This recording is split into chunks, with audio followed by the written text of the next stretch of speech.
Interdimensional Goggles. A gunner Part in a 1. helicopter would have no problem using these goggles, and only everything is showing up as a sort of a faint reddish image, and it was true night vision the way we have it now, and even a greater depth, because you could also flip it and get an extra layer that was sort of yellowish that would be heat signatures as well, and they don't have those combined anymore in these goggles.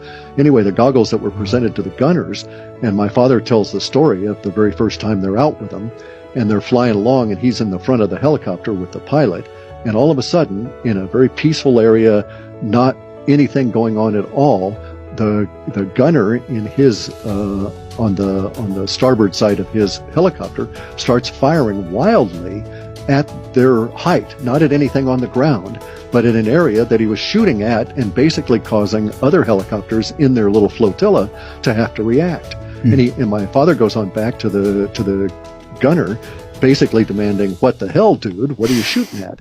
and the kid is just sweating profusely, and his eyes are just dilated beyond belief.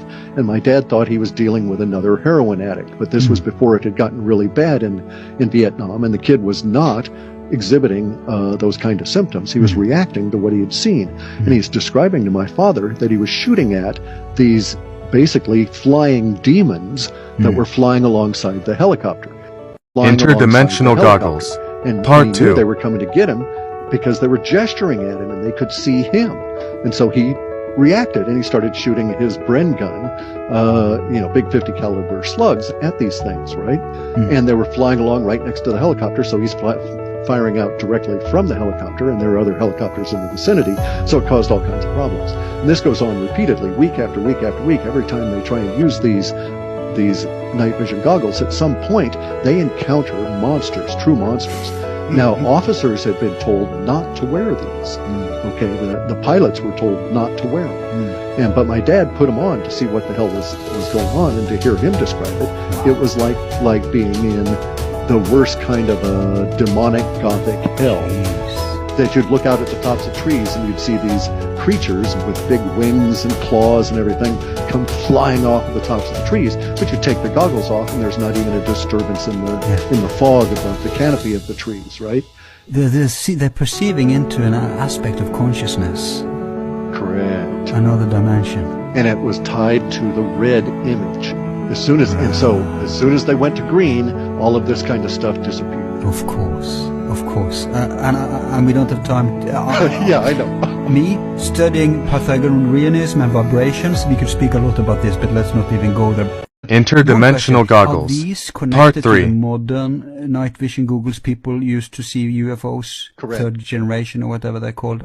Is this the same technology? It's the same technology. It's just that the translation is done through a different phase alignment, and we're not seeing everything that the goggles could show you.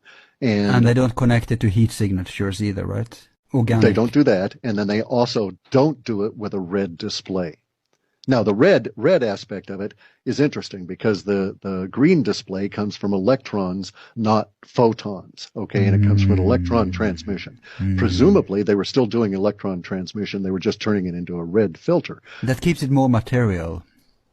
Exactly. And at this stage, though, in Vietnam, when they introduced them, it was brief. The whole project lasted about 60 days, and then it was all canceled. And the people that... Of course, it was so impractical. Correct. I mean, your flotilla is shooting at each other, right? Suddenly they had a new enemy. Right, Don't let them know. One that bullets didn't bother, right? Please say you inherited one of these goggles from your father. No. Oh, damn. No. That kind of stuff never happened. My dad was at a level of the military where we had to be very concerned because he used to do CID, internal criminal kind of investigations, right? Yeah. And so his clearances and stuff were always checked. So he was a by the book kind of a fellow insofar as the military was concerned at that level. Interdimensional Goggles. Part 4. Because I was ready to book a flight to Northwest America now. I'll just cancel. Well, apparently we would not want to do this anyway, because my father said that the single exposure, and in terms of him describing it, made you mad. The single exposure to the goggles that he would put on that one time had an unsettling effect on him for several weeks afterwards. Right. And the people that wore the red goggles, the gunners and these kind of people, were unstable at best for months. Many of them were cycled right out of the war as a result of this experience. Yep, that so fits with the whole Vietnam War anyway. And you couldn't tell the difference. Everybody went crazy over there. Right. But here these guys had a real reason for doing it because of the images coming in and the radiation probably. But, I mean, imagine the energies letting loose in Vietnam at the time. No wonder that was attracting those kind of manifestations. You're right. Now, maybe the manifestations are there continuously always around us, but they just don't disturb us. It's just a strata of reality, right? Right, because we don't see them, right. And see, so here's the thing. Indeed, if we're looking at automated kinds of systems and so on, there's nothing to say that, we use projectile weapons, but that's not the only way to think of fighting wars and doing protective systems and so on.